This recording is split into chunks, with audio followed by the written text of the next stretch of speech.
Di antara sekian banyak kisah yang mengalir dalam sejarah manusia, ada satu nama yang terus disebut lintas zaman. Bukan karena kekuasaan, bukan karena harta, tetapi karena keteguhan hati dalam mencari kebenaran. Ia adalah Nabi Ibrahim alaihi salam. Sebuah kisah yang penuh dengan ujian, pengorbanan, ketaatan, serta mengajarkan ketauhidan. Hingga namanya disebut sebanyak 69 kali dan diabadikan menjadi salah satu surat dalam Al-Quran. Bahkan, sebagian perjalanan hidupnya dijadikan bagian dari ibadah yang Allah perintahkan. Inilah kisah Nabi Ibrahim, dari kelahiran yang penuh ancaman hingga jejak yang terus hidup sepanjang zaman.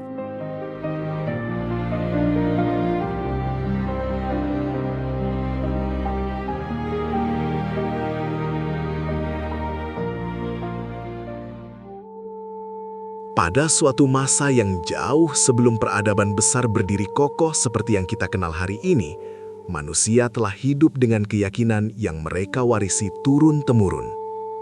Di sebuah negeri yang subur dan ramai, masyarakat membangun kehidupan di atas sesuatu yang mereka anggap suci, patung-patung yang mereka buat sendiri, lalu mereka sembah dengan penuh keyakinan. Di atas semua itu, berdirilah seorang penguasa yang sangat berkuasa, Namrud. Ia bukan sekedar raja yang memimpin negeri, tetapi sosok yang merasa dirinya memiliki kendali atas kehidupan manusia. Kekuasaannya begitu besar, hingga ia tidak hanya ingin ditaati, tetapi juga disembah. Perintahnya adalah hukum. Ucapannya tidak boleh dibantah, dan siapapun yang menentang akan berhadapan dengan konsekuensi yang berat. Di tengah kekuasaan seperti itu, masyarakat hidup dalam ketundukan. Berhala-berhala berdiri di tempat-tempat ibadah, di rumah-rumah, bahkan di pusat kota. Setiap hari, orang-orang datang membawa persembahan, makanan, minuman, dan doa kepada sesuatu yang tidak pernah menjawab. Di antara mereka, ada seorang lelaki bernama Azar. Ia bukan orang biasa. Tangannya terampil memahat batu, membentuknya menjadi patung-patung yang kemudian disembah oleh masyarakat. Apa yang ia buat menjadi bagian dari keyakinan banyak orang. Di rumah lelaki itulah sebuah takdir besar sedang dipersiapkan. Pada waktu itu, beredar kabar dari para ahli nujum kerajaan. Mereka mengamati langit, membaca tanda-tanda, dan menyampaikan sesuatu yang membuat istana gelisah. Akan lahir seorang anak laki-laki yang kelak akan menghancurkan keyakinan yang ada, meruntuhkan berhala-berhala, dan menentang kekuasaan sang raja. Kabar itu sampai kepada Namrud.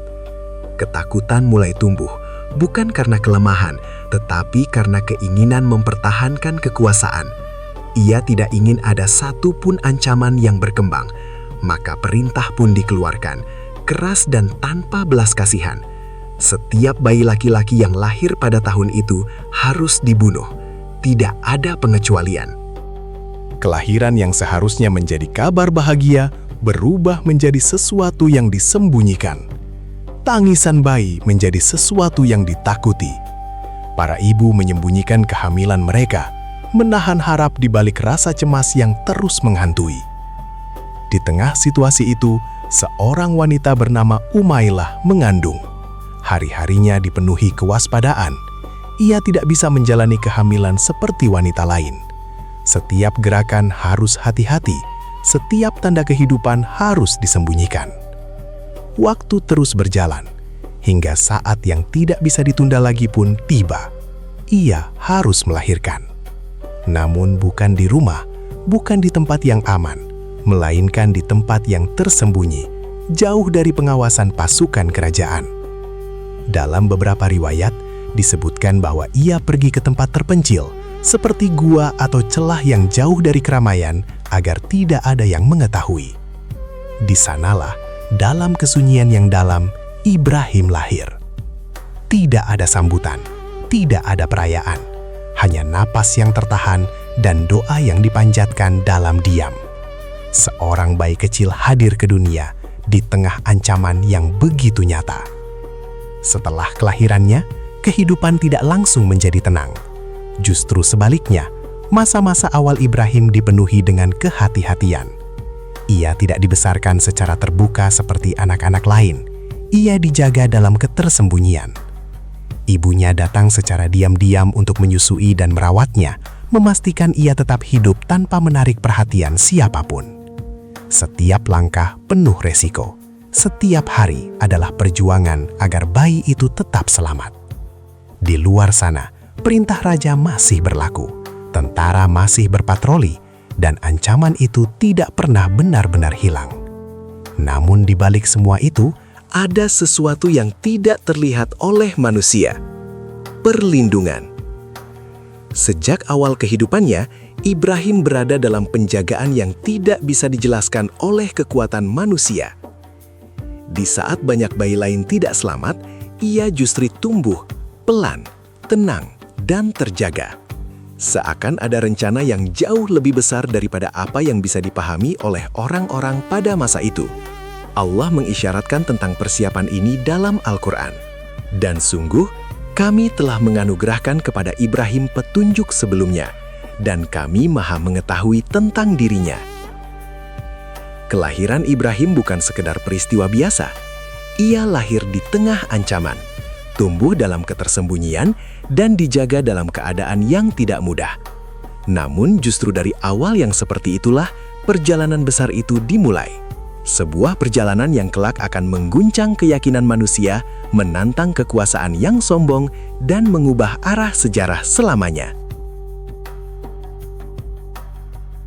Waktu berlalu, dan Ibrahim kecil mulai tumbuh di tengah kehidupan yang dipenuhi dengan kebiasaan yang tak pernah ia pahami. Setiap hari, orang-orang datang membawa persembahan, menundukkan diri, dan memohon kepada patung-patung yang berdiri diam tanpa jawaban. Di rumahnya, semua itu terasa lebih dekat. Ayahnya, Azar, adalah seorang pembuat berhala. Tangannya membentuk batu menjadi sesuatu yang kemudian dianggap suci. Dari benda yang awalnya tidak bernyawa, lahirlah sesuatu yang disembah oleh manusia. Ibrahim sering memperhatikan itu semua dalam diam. Ia melihat bagaimana sebuah patung dibuat, lalu setelah selesai, manusia justru tunduk kepadanya. Tidak ada yang merasa aneh. Tidak ada yang bertanya, semua berjalan seperti biasa. Namun tidak bagi Ibrahim. Ada kegelisahan kecil yang tumbuh di dalam dirinya. Ia tidak langsung menolak, tetapi juga tidak bisa menerima begitu saja. Ia mulai memperhatikan lebih dalam, melihat berhala-berhala itu tidak bergerak, tidak mendengar, tidak memberi jawaban. Pertanyaan mulai muncul, pelan tapi pasti. Malam hari menjadi ruang yang berbeda baginya. Saat langit terbuka luas dan sunyi menyelimuti kota, Ibrahim menatap ke atas. Bintang-bintang bertebaran di kegelapan, berkelip dengan cahaya yang indah. Ia memperhatikannya lama seolah sedang mencari sesuatu. Ketika malam telah gelap, ia melihat sebuah bintang. Lalu dalam hatinya ia berkata, "Inilah Tuhanku." Namun ketika bintang itu terbenam, ia berkata, "Aku tidak suka kepada yang tenggelam." Ia terdiam. Sesuatu yang hilang tidak mungkin menjadi sesuatu yang layak disembah. Kemudian bulan muncul, cahayanya lebih besar, lebih terang, menerangi langit dengan lembut. Ibrahim kembali memperhatikannya. Saat bulan itu terbit, ia berkata, "Inilah Tuhanku." Namun ketika bulan itu terbenam, ia berkata, "Sungguh, jika Tuhanku tidak memberi petunjuk kepadaku, pastilah aku termasuk orang-orang yang sesat." Hatinya mulai memahami sesuatu, meski belum sepenuhnya menemukan jawabannya. Lalu datanglah siang. Matahari terbit dengan cahaya yang jauh lebih kuat. Sinarnya menyinari seluruh bumi, memberikan kehangatan dan terang yang tidak tertandingi. Untuk sesaat, ia tampak begitu agung. Ketika matahari itu terbit, ia berkata, "Inilah Tuhanku, ini lebih besar." Namun ketika matahari itu terbenam, ia berkata, "Wahai kaumku, sesungguhnya aku berlepas diri dari apa yang kamu persekutukan." Di titik itu, pencariannya sampai pada satu kesimpulan yang jelas. Segala sesuatu yang muncul dan tenggelam, yang berubah dan hilang, tidak mungkin menjadi Tuhan. Malam itu tidak lagi sama. Dengan keyakinan yang kini semakin kuat, Ibrahim mengarahkan dirinya kepada sesuatu yang tidak pernah hilang, Sang Pencipta langit dan bumi.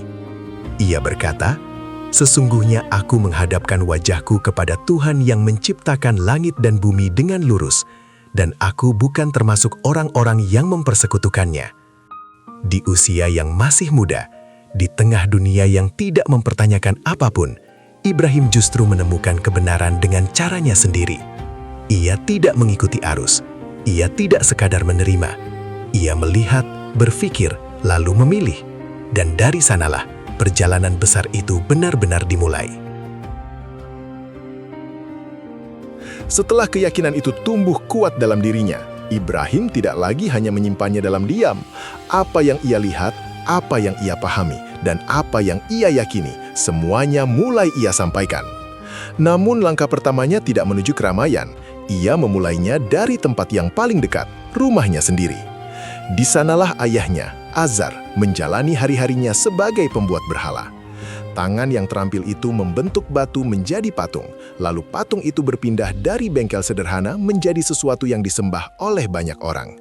Ibrahim mendekat, bukan dengan kemarahan, tetapi dengan kelembutan yang dalam. Ia memanggil ayahnya dengan penuh hormat. "Wahai ayahku, mengapa engkau menyembah sesuatu yang tidak mendengar, tidak melihat, dan tidak dapat menolongmu sedikit pun?"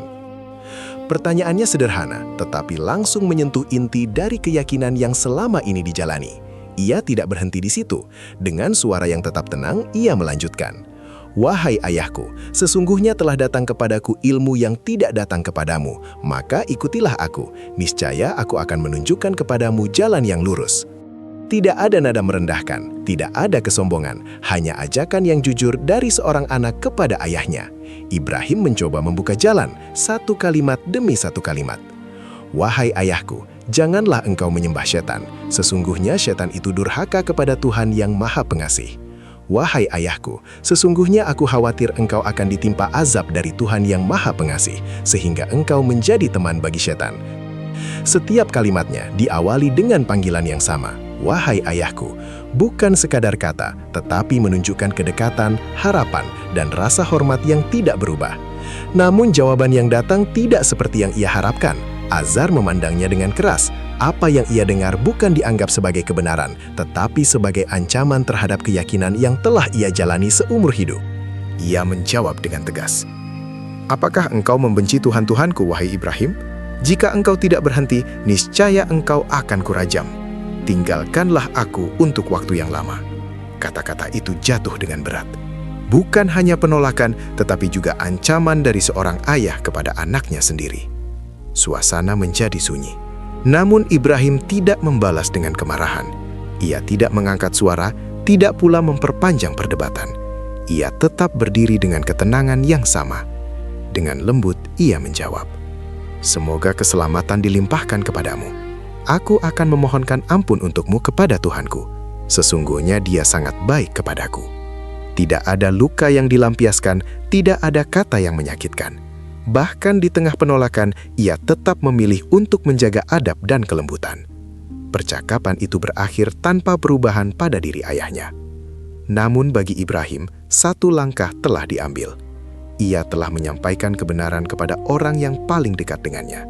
Ia telah berbicara dengan cara terbaik yang ia mampu.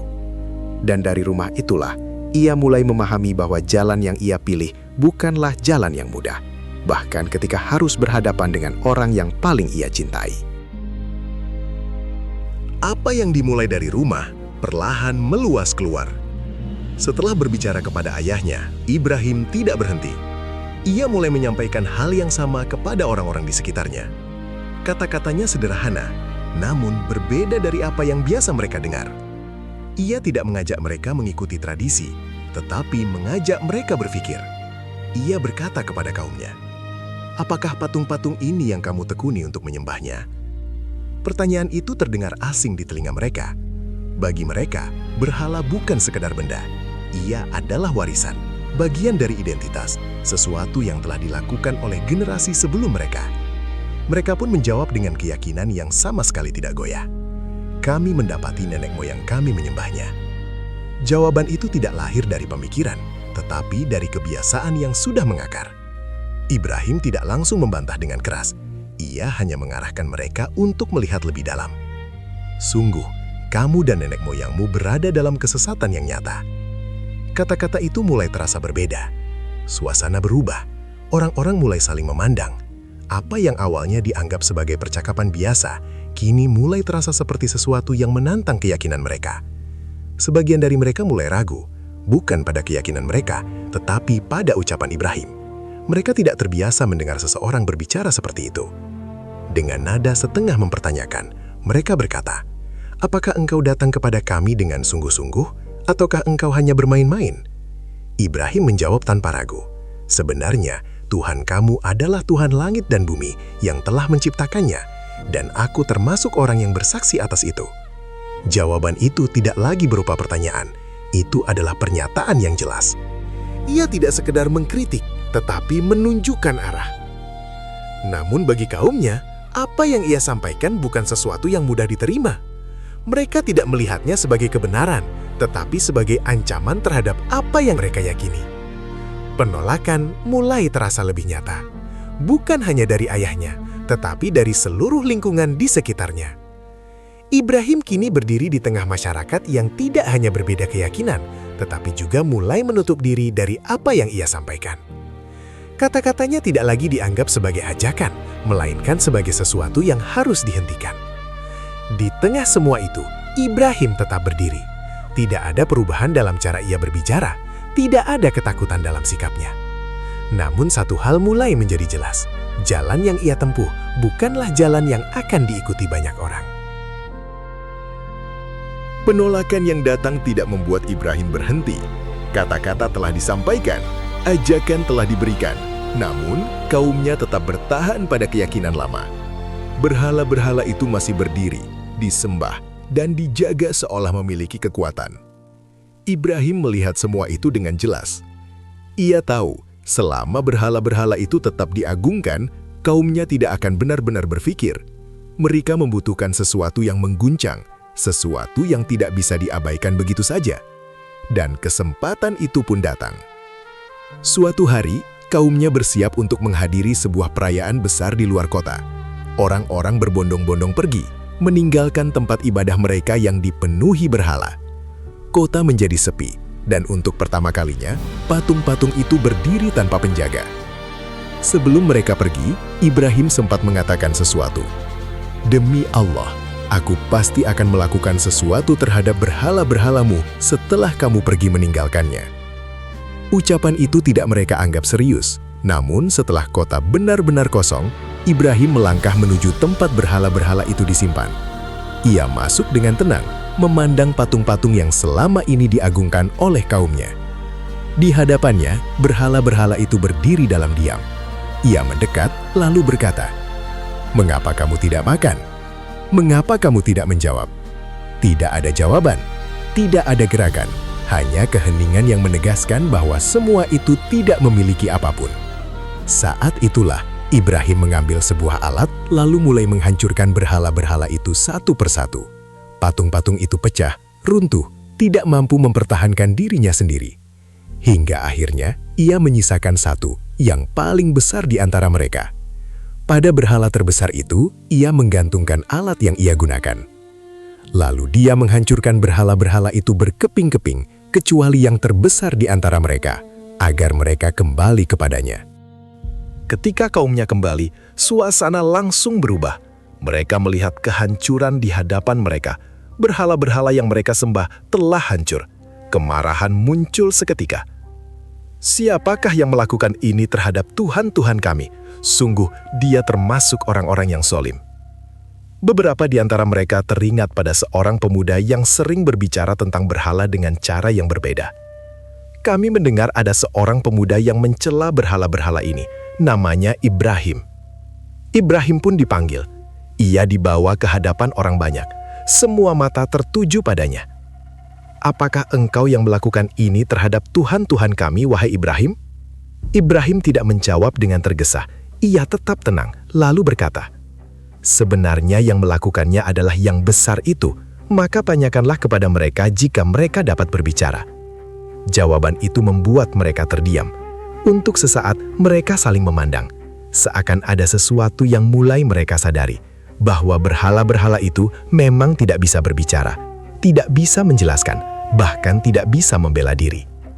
Namun kesadaran itu tidak bertahan lama. Mereka kembali pada keyakinan mereka, menolak apa yang sebenarnya sudah jelas di hadapan mereka. Sungguh, engkau telah mengetahui bahwa mereka tidak dapat berbicara. Ibrahim menjawab dengan tegas, maka mengapa kamu menyembah selain Allah sesuatu yang tidak dapat memberi manfaat sedikit pun dan tidak pula memberi mudarat kepada kamu? Suasana menjadi semakin tegang. Apa yang dilakukan Ibrahim bukan sekedar menghancurkan patung, ia telah mengguncang keyakinan yang selama ini mereka pegang tanpa pernah dipertanyakan. Dan dari peristiwa itu, amarah kaumnya tidak lagi bisa ditahan. Sesuatu yang lebih besar akan segera terjadi. Peristiwa penghancuran berhala mengguncang seluruh negeri. Apa yang dilakukan Ibrahim tidak lagi dianggap sebagai perbedaan pendapat, tetapi sebagai ancaman nyata terhadap keyakinan dan tatanan yang telah lama berdiri. Kabar itu akhirnya sampai kepada penguasa tertinggi, Namrud. Ia mendengar tentang seorang pemuda yang berani merusak berhala, menantang keyakinan masyarakat, bahkan berbicara tentang Tuhan yang berbeda dari apa yang selama ini diyakini. Bagi Namrud, ini bukan sekedar masalah agama, ini adalah ancaman terhadap kekuasaan. Ibrahim pun dipanggil ke istana.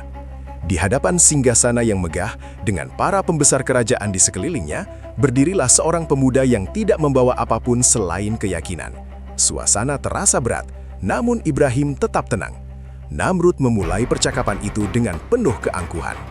Ketika Ibrahim menyampaikan tentang Tuhannya, ia berkata, "Tuhanku adalah Dia yang menghidupkan dan mematikan." Jawaban itu sederhana, tetapi menyentuh inti dari kekuasaan yang sebenarnya. Namun Namrud tidak tinggal diam. Ia mencoba menunjukkan bahwa dirinya juga memiliki kuasa yang sama. Ia berkata, "Aku pun dapat menghidupkan dan mematikan." Untuk membuktikan ucapannya, ia memerintahkan agar 2 orang dibawa ke hadapannya. Salah satu dari mereka dibunuh, sementara yang lain dibiarkan hidup. Bagi orang-orang di sekelilingnya, itu tampak seperti bukti. Namun Ibrahim tidak terjebak dalam permainan itu.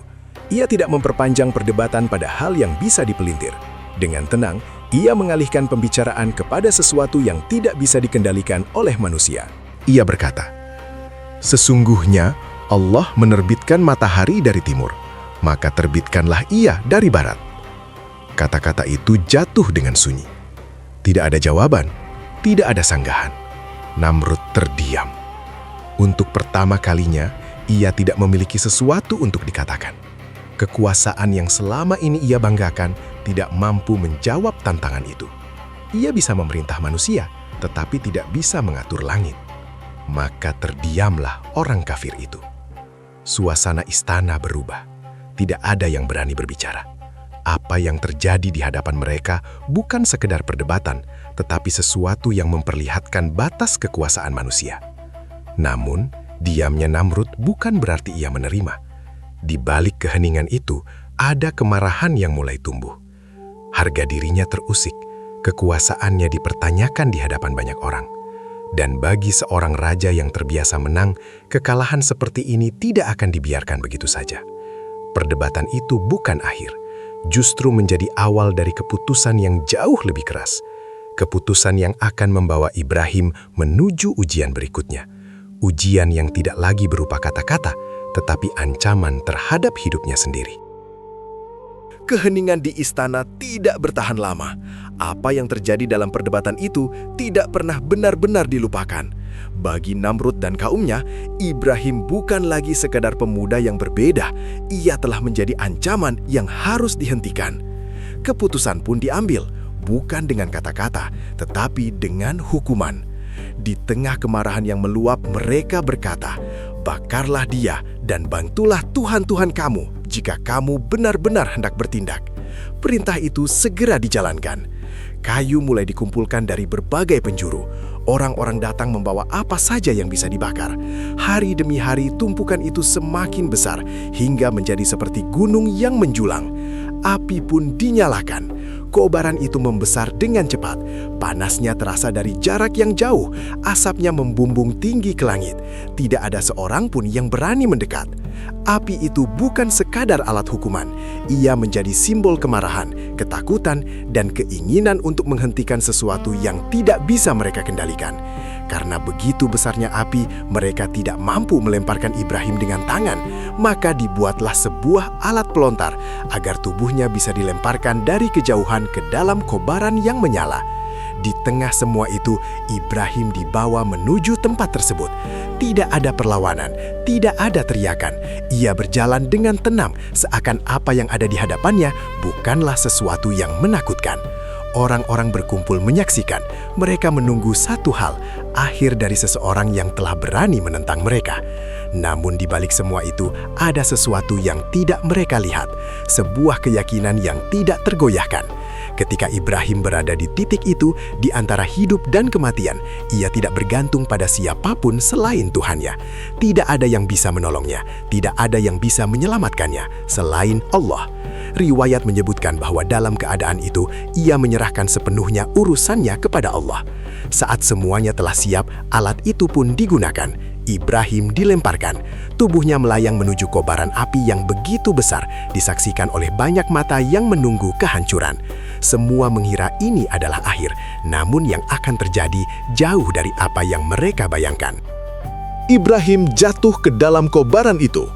Secara logika manusia, api sebesar itu tidak mungkin menyisakan apapun. Namun di detik-detik itu, sesuatu yang tidak terlihat oleh manusia sedang terjadi. Sebuah perintah yang tidak ditujukan kepada raja, tidak kepada manusia, tetapi kepada api itu sendiri. Allah berfirman, "Wahai api, jadilah engkau dingin dan keselamatan bagi Ibrahim." Api yang sebelumnya menyala ganas, yang panasnya tidak bisa didekati, kini berubah. Ia tidak lagi membakar, tidak lagi menyakitkan, tidak lagi menghancurkan. Di tengah kobaran yang sama, Ibrahim berada dalam keadaan selamat. Tidak ada luka, tidak ada rasa terbakar, hanya perlindungan yang tidak terlihat. Orang-orang yang menyaksikan terdiam. Apa yang mereka lihat tidak sesuai dengan apa yang mereka kenal. Api yang selama ini mereka anggap pasti membakar, kini tidak berdaya. Ia tunduk pada perintah yang tidak bisa mereka pahami. Allah melanjutkan firman-Nya, "Dan mereka hendak berbuat jahat terhadapnya, maka kami menjadikan mereka itu orang-orang yang paling merugi." Waktu berlalu dan api itu akhirnya padam. Ketika asap mulai hilang dan kobaran mereda, sesuatu yang tidak pernah mereka bayangkan terlihat di hadapan mereka. Ibrahim berdiri, selamat, seakan tidak terjadi apa-apa. Tidak ada bekas terbakar, tidak ada tanda bahwa ia baru saja berada di dalam api yang begitu besar. Ia keluar dari peristiwa itu dengan keadaan utuh. Suasana berubah menjadi sunyi. Kemarahan yang sebelumnya membara kini berganti dengan kebingungan. Apa yang terjadi di hadapan mereka tidak bisa dijelaskan dengan apapun yang mereka ketahui. Namun meskipun telah menyaksikan semua itu, hati mereka tetap tidak berubah. Api telah menjadi saksi bahwa kekuatan yang mereka andalkan tidak mampu mengalahkan kehendak Allah. Dan bagi Ibrahim, peristiwa itu bukanlah akhir dari ujian. Ia baru saja melewati satu dari sekian banyak peristiwa besar dalam hidupnya, sebuah peristiwa yang akan mengantarkannya pada perjalanan berikutnya yang lebih jauh. Peristiwa api itu telah berlalu, namun tidak mengubah hati kaumnya. Apa yang mereka lihat dengan mata kepala sendiri tidak cukup untuk menggoyahkan keyakinan yang telah mengakar begitu lama. Berhala-berhala mungkin hancur, api mungkin tidak membakar, tetapi kesombongan tetap tinggal. Di tengah keadaan itu, Ibrahim menyadari satu hal. Tempat itu tidak lagi menjadi ruang untuk menyampaikan kebenaran. Apa yang ia sampaikan tidak diterima. Bahkan setelah semua yang terjadi, penolakan tetap sama. Tidak ada tanda bahwa mereka akan berubah. Di titik itulah sebuah keputusan besar diambil. Bukan karena menyerah, tetapi karena perjalanan ini harus dilanjutkan ke tempat lain. Dengan ketenangan yang sama seperti sebelumnya, Ibrahim berkata, "Sesungguhnya aku akan pergi menuju Tuhanku. Dia akan memberi petunjuk kepadaku." Namun, ia tidak pergi sendirian. Di antara orang-orang yang menolak, ada yang tetap memilih untuk bersamanya. Di sisinya ada istrinya, Sarah, yang menerima dakwahnya dan tetap teguh dalam keyakinan yang sama. Bersama mereka, turut serta pula keponakannya. Ia adalah Lut, yang beriman dan mengikuti jalan yang mereka tempuh. Mereka meninggalkan negeri itu bersama, meninggalkan tempat kelahiran, meninggalkan lingkungan yang telah dikenal sejak lama, dan meninggalkan kaum yang tetap bertahan dalam kesesatan. Perjalanan itu bukan sekedar perpindahan tempat, ia adalah langkah baru, sebuah hijrah yang membawa iman keluar dari kegelapan menuju tempat yang belum diketahui, namun penuh harapan. Di belakangnya, ia meninggalkan kaum yang tetap dalam kesesatan. Di depannya, terbentang perjalanan panjang yang akan mengubah arah sejarah. Perjalanan hijrah membawa Ibrahim memasuki fase kehidupan yang baru. Ia tidak lagi berada di tengah kaumnya yang lama, tetapi kini berjalan dari satu negeri ke negeri lain, menghadapi masyarakat yang berbeda dengan keyakinan yang sama tentang Tuhan yang Esa. Perjalanan itu membawa Ibrahim dan keluarganya menuju wilayah Haran. Sebuah wilayah di Turki, ada juga yang mengatakan bahwa Haran itu masuk wilayah Syria Utara. Di sana, Ibrahim tidak menemukan ketenangan. Penduduk Haran menyembah benda-benda langit, seperti bintang, bulan, dan matahari. Mereka juga menyembah berhala. Ibrahim mengajak mereka agar meninggalkan semua sesembahan itu dan hanya menyembah Allah semata. Namun penolakan kembali terjadi dan kehidupan tidak menjadi lebih mudah. Dalam sebagian riwayat disebutkan bahwa Azar turut bersama Ibrahim dalam perjalanan menuju Haran. Ibrahim tetap mendakwahinya dengan sungguh-sungguh, berharap ayahnya mau menerima kebenaran. Namun hingga akhir hayatnya, ayahnya tetap berada dalam keyakinannya. Disebutkan dalam riwayat tersebut bahwa Azar wafat di Haran dalam usia yang sangat lanjut, sekitar 250 tahun, dalam keadaan tetap menolak keimanan. Setelah menerima penolakan dari penduduk Haran, Ibrahim, Sarah, dan Lut melanjutkan perjalanan. Mereka bergerak ke arah barat, lalu ke selatan, hingga sampai di wilayah Kanaan atau Syam, sebuah negeri di Palestina Selatan yang saat itu dikenal subur dan baik untuk kehidupan. Allah mengabadikan perjalanan ini, dan kami menyelamatkan Ibrahim dan Lut ke sebuah negeri yang kami berkahi untuk seluruh alam. Namun kehidupan tidak selalu berjalan sesuai harapan. Kanaan yang subur itu mengalami kekeringan, musibah kelaparan melanda, dan kehidupan menjadi sulit. Dalam keadaan itu, Ibrahim kembali mengambil keputusan. Ibrahim, Sarah, dan Lut pindah ke Mesir.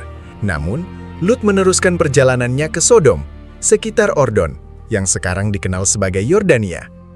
Disitulah, Lut diutus sebagai nabi untuk menghadapi persoalan kaumnya yang melakukan hubungan sejenis, hingga Allah mengazab mereka dengan kehancuran yang dahsyat. Di Mesir, Ibrahim bertemu seorang raja bernama Sinan bin Alwan. Di kalangan penduduk negeri itu, Sinan terkenal sebagai raja yang bengis dan gemar mempermainkan wanita. Setiap mendengar atau melihat seorang wanita berparas cantik, ia memerintahkan punggawannya supaya merenggut dan membawanya ke dalam istana. Di tempat itu, kecantikan Sarah menarik perhatian hingga terdengar kepada sang penguasa. Ibrahim memahami resiko yang mungkin terjadi. Dalam keadaan itu, ia menyebut Sarah sebagai saudaranya seiman, bukan untuk mengingkari hubungan, tetapi sebagai bentuk perlindungan di tengah kondisi yang mengancam. Sarah pun dibawa ke hadapan penguasa tersebut. Namun setiap kali penguasa itu berusaha mendekatinya dengan niat buruk, ia tidak mampu melakukannya. Tubuhnya seakan tertahan, hingga akhirnya ia menyadari bahwa wanita di hadapannya berada dalam perlindungan Allah. Demikianlah, Allah menjaga Sarah dari kejahatan Raja Sinan. Ia akhirnya bisa kembali kepada Nabi Ibrahim dengan selamat. Ia bahkan kembali dengan membawa hadiah seorang hamba sahaya wanita yang kelak menjadi bagian penting dalam perjalanan dakwah Nabi Ibrahim alaihissalam. Ia adalah Hajar. Perjalanan mereka pun berlanjut. Ibrahim dan Sarah kemudian kembali ke Kanaan. Di tengah perjalanan panjang itu, ada satu harapan yang masih tersimpan dalam hati Ibrahim. Sebuah harapan yang tidak terlihat oleh orang lain, tetapi begitu dalam ia rasakan, yaitu keinginan untuk memiliki seorang anak. Bersama Sarah, ia menjalani hari-hari dengan kesabaran. Waktu terus berjalan, usia semakin bertambah, dan harapan itu belum juga menjadi nyata. Tidak ada keluhan yang terdengar, tidak ada keputusasaan yang tampak, namun di dalam hatinya ia terus memohon. Dengan penuh harap, ia berdoa, "Ya Tuhanku, anugerahkanlah kepadaku seorang anak yang termasuk orang-orang soleh." Doa itu sederhana, tidak meminta banyak, tidak meminta kemuliaan dunia, hanya seorang anak yang soleh. Hari-hari berlalu seperti biasa, tidak ada tanda-tanda perubahan. Usia Ibrahim semakin senja, dan apa yang ia harapkan belum juga datang. Dalam keadaan seperti itu, harapan bisa saja memudar, namun tidak bagi Ibrahim. Ia tetap berdoa, tetap berharap, tetap yakin. Waktu terus berjalan, hingga akhirnya datang sebuah kabar yang tidak pernah ia sangka akan datang di usia seperti itu. Dalam keadaan itu, Sarah mengambil keputusan yang tidak mudah. Ia memberikan Hajar kepada Ibrahim untuk dinikahi, agar darinya lahir keturunan yang selama ini diharapkan. Dari pernikahan itulah Allah mengabulkan doa Ibrahim. Maka, kami beri dia kabar gembira dengan seorang anak yang sangat sabar. Setelah penantian panjang yang dipenuhi doa dan harap, Allah mengaruniakan kepada Ibrahim seorang anak, bukan dari Sarah, tetapi dari seorang wanita yang kini menjadi bagian dari keluarganya, Hajar. Di tengah usia yang tidak lagi muda, Ibrahim menyambut kelahiran itu dengan ketenangan yang dalam. Seorang bayi laki-laki lahir, membawa harapan yang selama ini ia panjatkan dalam doa. Anak itu diberi nama Ismail. Ia bukan sekadar anak, ia adalah jawaban atas penantiannya yang panjang dan doa-doa yang tidak pernah berhenti. Hari-hari pertama kehidupannya dipenuhi dengan kehangatan yang sederhana. Tangisnya terdengar, senyumnya mulai muncul, dan kehadirannya mengisi ruang yang selama ini terasa kosong. Bagi Ibrahim, ini adalah karunia yang besar. Seorang anak yang telah lama ia tunggu, kini berada di hadapannya. Ismail tumbuh dalam penjagaan, di bawah perhatian seorang ayah yang penuh keyakinan dan seorang ibu yang kuat. Kehadirannya bukan hanya membawa kebahagiaan, tetapi juga menjadi bagian dari rencana yang jauh lebih besar. Namun kebahagiaan itu tidak berlangsung seperti yang dibayangkan. Di saat Ismail masih dalam usia yang sangat kecil, datang sebuah perintah yang tidak mudah dipahami. Perintah itu bukan tentang dakwah, bukan tentang menghadapi kaum, tetapi tentang sesuatu yang sangat pribadi. Ibrahim diperintahkan untuk membawa Hajar dan anaknya pergi, bukan ke negeri yang ramai, bukan ke tempat yang subur, tetapi ke sebuah lembah yang kering, tandus, dan sepi dari kehidupan. Perjalanan itu dimulai tanpa banyak penjelasan. Ibrahim membawa Hajar dan Ismail melintasi padang yang luas. Sementara itu, Sarah tetap berada di negeri sebelumnya, tidak ikut dalam perjalanan ini. Hari demi hari berlalu hingga mereka sampai di sebuah tempat yang tidak tampak seperti tempat tinggal. Tidak ada tanaman, tidak ada sumber air, tidak ada tanda kehidupan. Hanya lembah sunyi yang dikelilingi bukit-bukit batu. Di tempat itulah Ibrahim berhenti. Ia meninggalkan mereka di sana hanya dengan sedikit bekal, air dan makanan yang sangat terbatas. Hajar mulai menyadari sesuatu. Ini bukan sekedar singgah, Ibrahim hendak pergi. Dengan penuh kebingungan ia bertanya, "Wahai Ibrahim, kemana engkau akan pergi? Apakah engkau akan meninggalkan kami di lembah ini tanpa manusia dan tanpa apapun?" Ibrahim tidak menjawab, ia berbalik dan mulai melangkah pergi. Hajar mengulang pertanyaannya, berlari mengikuti, mencoba mencari jawaban. Namun Ibrahim tetap diam, hingga akhirnya Hajar bertanya dengan satu pertanyaan yang berbeda. "Apakah ini perintah dari Allah?" Langkah Ibrahim terhenti. Ia tidak menoleh, tetapi menjawab dengan singkat, "Iya." Jawaban itu mengubah segalanya. Tidak ada lagi pertanyaan, tidak ada lagi penolakan.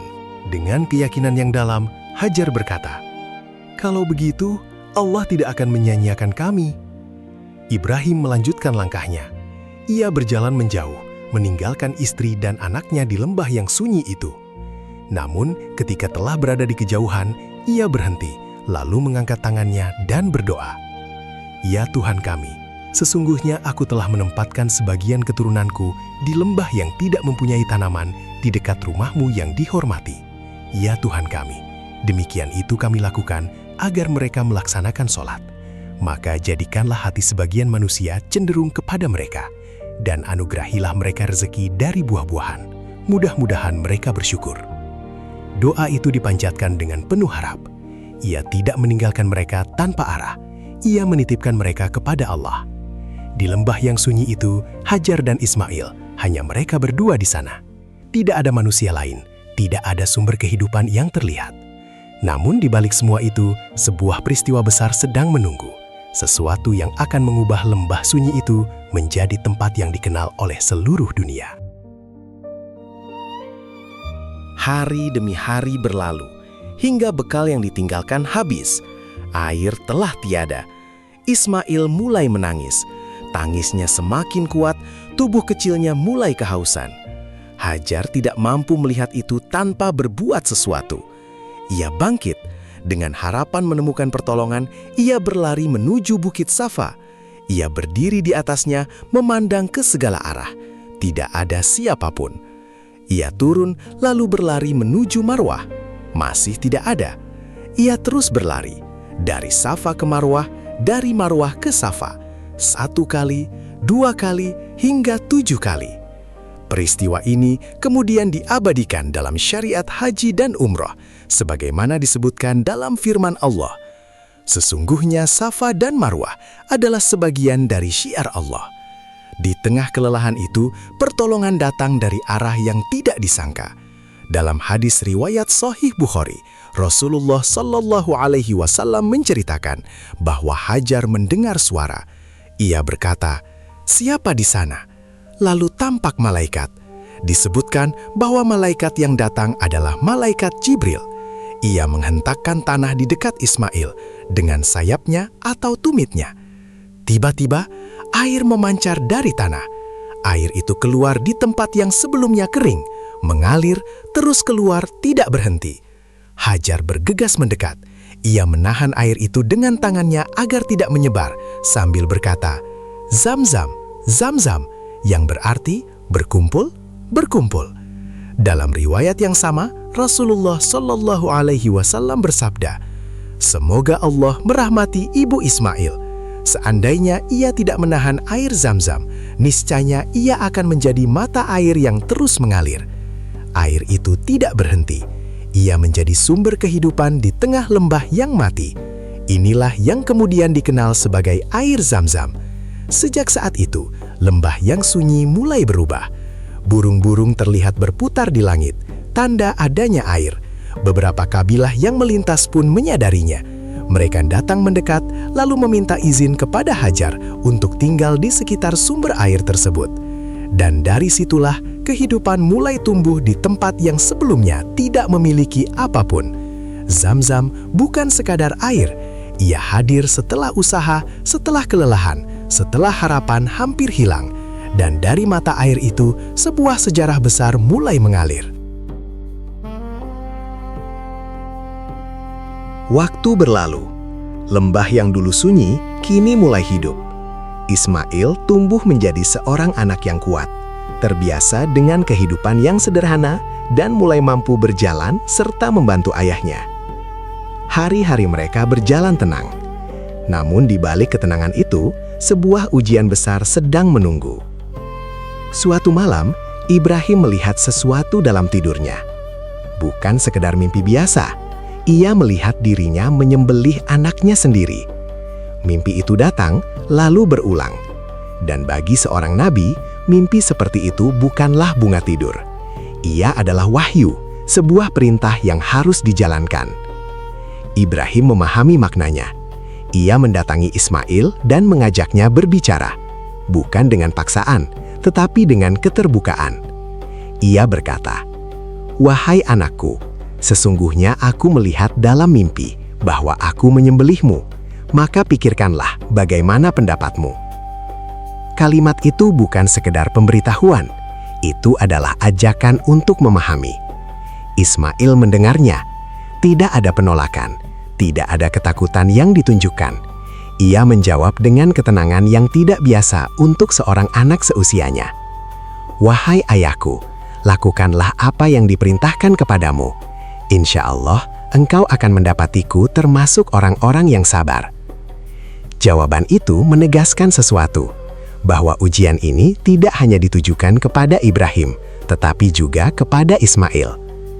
Keduanya berjalan menuju tempat pelaksanaan perintah itu. Tidak ada keramaian, tidak ada yang menyaksikan, hanya seorang ayah dan seorang anak berjalan bersama dalam diam. Al-Quran mengabadikan peristiwa tersebut. Maka ketika keduanya telah berserah diri dan Ibrahim meletakkan pelipis anaknya. Detik itu begitu dekat. Ibrahim telah siap menjalankan perintah. Tidak ada keraguan, tidak ada penundaan. Namun sebelum itu terjadi, datang panggilan dari langit. Wahai Ibrahim, sungguh engkau telah membenarkan mimpi itu. Perintah itu dihentikan. Ujian itu telah selesai. Allah menggantikan Ismail dengan sembelihan lain. Kami menebusnya dengan seekor hewan sembelihan yang besar.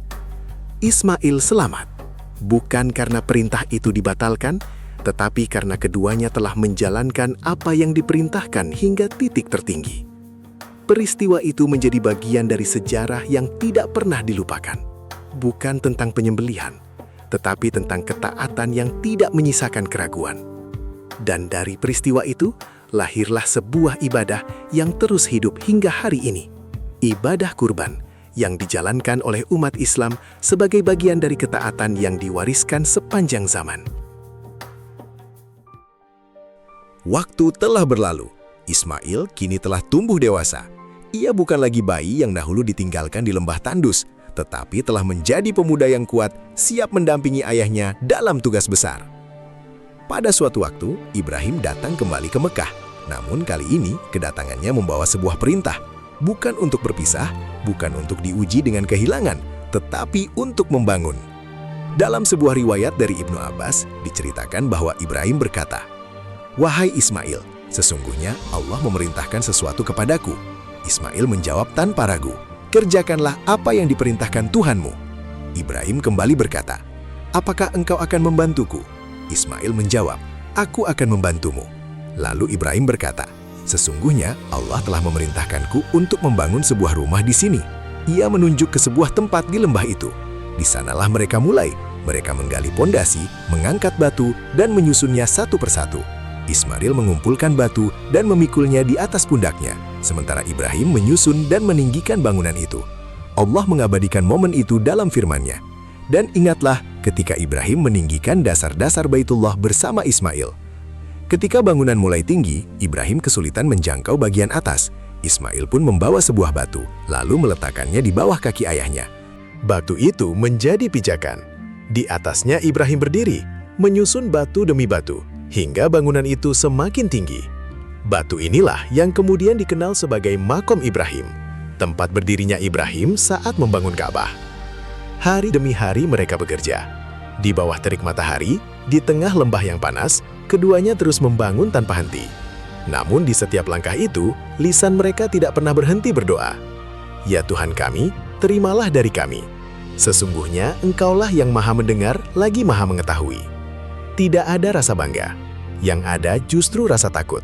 Takut jika amal itu tidak diterima. Bangunan itu hampir selesai. Namun Ibrahim merasa masih ada yang kurang.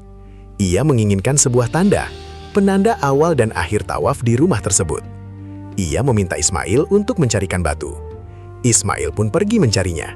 Namun sebelum ia kembali, datanglah malaikat Jibril membawa sebuah batu dari langit, lalu meletakkannya di salah satu sudut Ka'bah. Batu itu dikenal sebagai Hajar Aswad. Ketika Ismail kembali, ia melihat batu itu telah terpasang. Ia bertanya, "Wahai ayah, siapa yang membawa batu ini?" Ibrahim menjawab, "Jibril yang membawanya." Dengan ditempatkannya Hajar Aswad, bangunan itu pun sempurna. Bangunan yang kelak dikenal sebagai Ka'bah. Dari lembah yang dahulu sunyi, kini berdiri sebuah tempat yang menjadi pusat ibadah bagi manusia dari berbagai penjuru dunia. Sebuah arah yang akan dituju dalam sholat.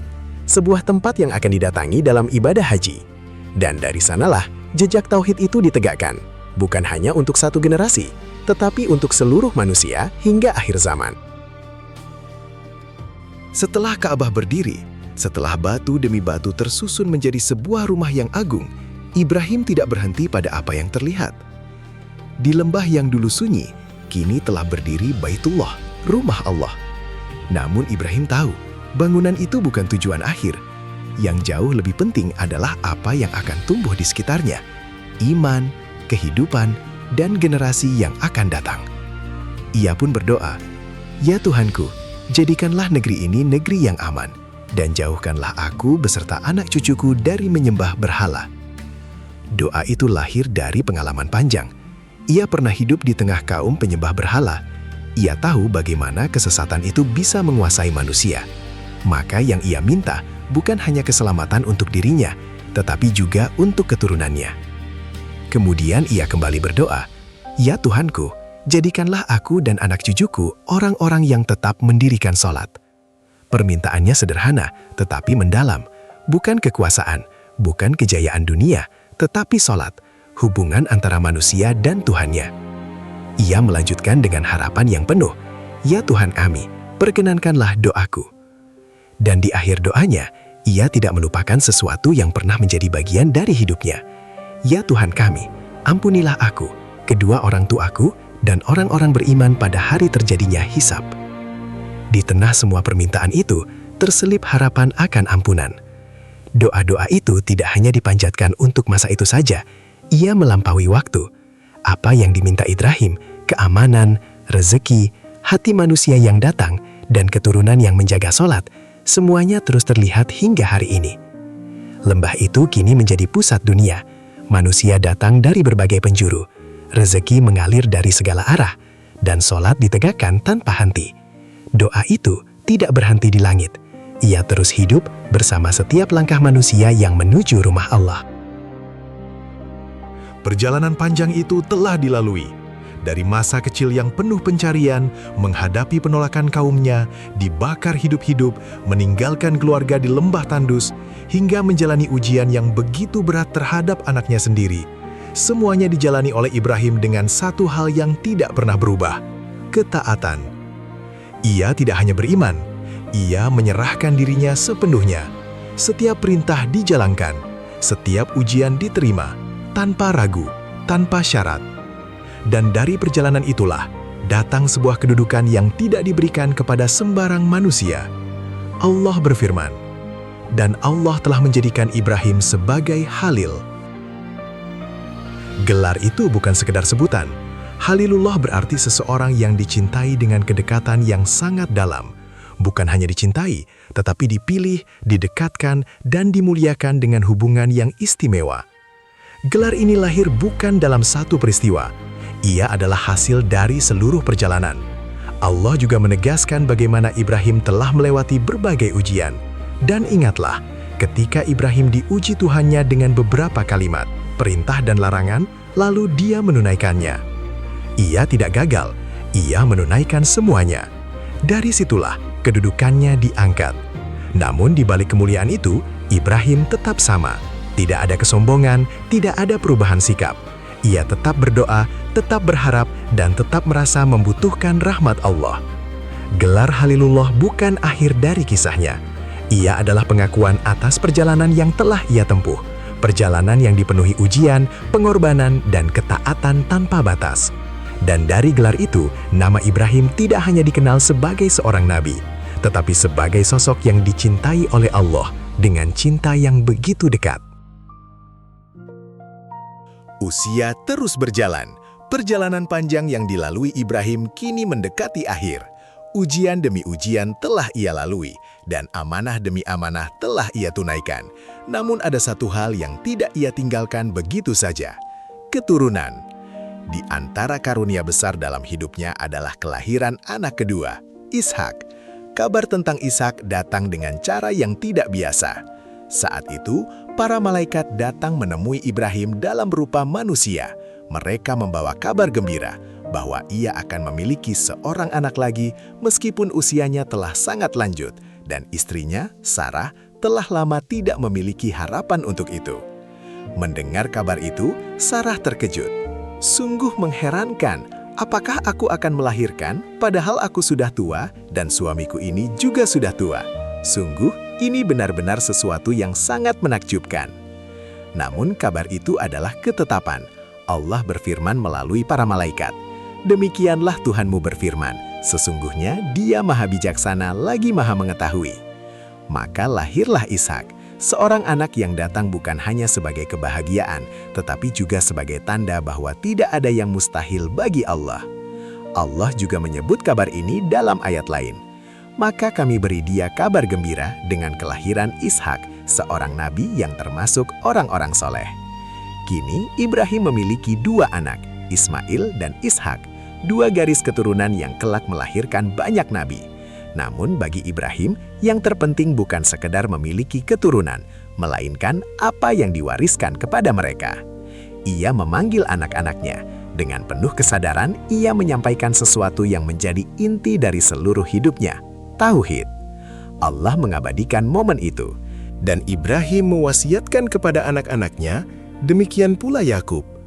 Wahai anak-anakku, sesungguhnya Allah telah memilih agama ini untukmu, maka janganlah kamu mati, kecuali dalam keadaan muslim.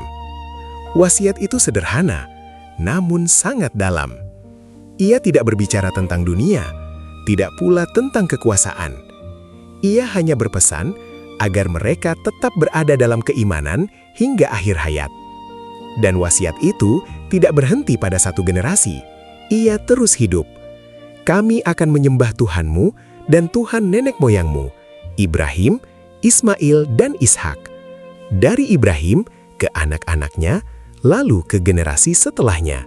Sebuah warisan yang tidak terlihat, namun terus mengalir. Ibrahim tidak meninggalkan istana, tidak meninggalkan harta. Ia meninggalkan tauhid. Dan dari wasiat itulah, perjalanan tauhid terus berlanjut, dari satu generasi ke generasi berikutnya. Perjalanan panjang yang telah dilalui Ibrahim kini sampai pada penghujungnya. Usianya telah lanjut, tubuhnya melemah, namun jejak hidupnya telah tertanam begitu dalam di bumi. Ia telah melihat banyak hal. Ia menyaksikan lahirnya Ismail dan Ishak. Ia menyaksikan bagaimana keturunannya mulai tumbuh, dan bagaimana tauhid yang ia bawa terus hidup di tengah mereka. Ia telah meninggalkan sesuatu yang jauh lebih besar dari dirinya. Di akhir kehidupannya, tidak ada riwayat panjang tentang peristiwa besar. Tidak ada kejadian dramatis seperti ujian-ujian sebelumnya. Yang tersisa adalah ketenangan. Para ulama menyebutkan bahwa Nabi Ibrahim wafat di usia yang sangat lanjut, sekitar 175 tahun, di wilayah yang dikenal sebagai Hebron, Palestina, dalam tradisi dikenal sebagai Al-Khalil. Ia dimakamkan di sana, di tempat yang hingga kini dikenal sebagai Masjid Ibrahimi, sebuah tempat yang diyakini sebagai lokasi peristirahatan terakhirnya. Namun akhir kehidupan Ibrahim bukanlah akhir dari kisahnya. Allah telah lebih dahulu mengabadikan namanya dalam kemuliaan. Dan kami abadikan untuk Ibrahim pujian yang baik di kalangan orang-orang yang datang kemudian. Namanya tidak hilang, ia terus disebut, terus dikenang, terus diikuti. Dalam sholat, umat Islam bersolawat dengan menyebut namanya. Dalam ibadah haji, jejak langkahnya diikuti. Dalam sejarah, kisahnya terus diceritakan. Ia telah pergi, namun apa yang ia bawa tetap hidup. Bukan hanya dalam satu kaum, bukan hanya dalam satu zaman, tetapi dalam jutaan hati manusia yang terus menyebut Tuhan yang sama. Tuhan yang dahulu ia cari, ia yakini, dan ia perjuangkan sepanjang hidupnya. Perjalanan itu telah selesai. Namun apa yang ditinggalkan oleh Ibrahim tidak pernah benar-benar berakhir. Ia tidak mewariskan kerajaan, tidak meninggalkan istana. Ia meninggalkan sesuatu yang tidak terlihat, tetapi hidup dalam hati manusia, tauhid. Dari 2 anaknya, Ismail dan Ishak, lahirlah generasi-generasi yang membawa risalah yang sama. Dari keturunan Ismail, kelak lahir Nabi terakhir, Muhammad. Dari keturunan Ishak, lahir para nabi Bani Israel. Apa yang dahulu diperjuangkan Ibrahim, menyembah Allah semata, tidak berhenti pada dirinya. Ia mengalir dari generasi ke generasi, dari zaman ke zaman.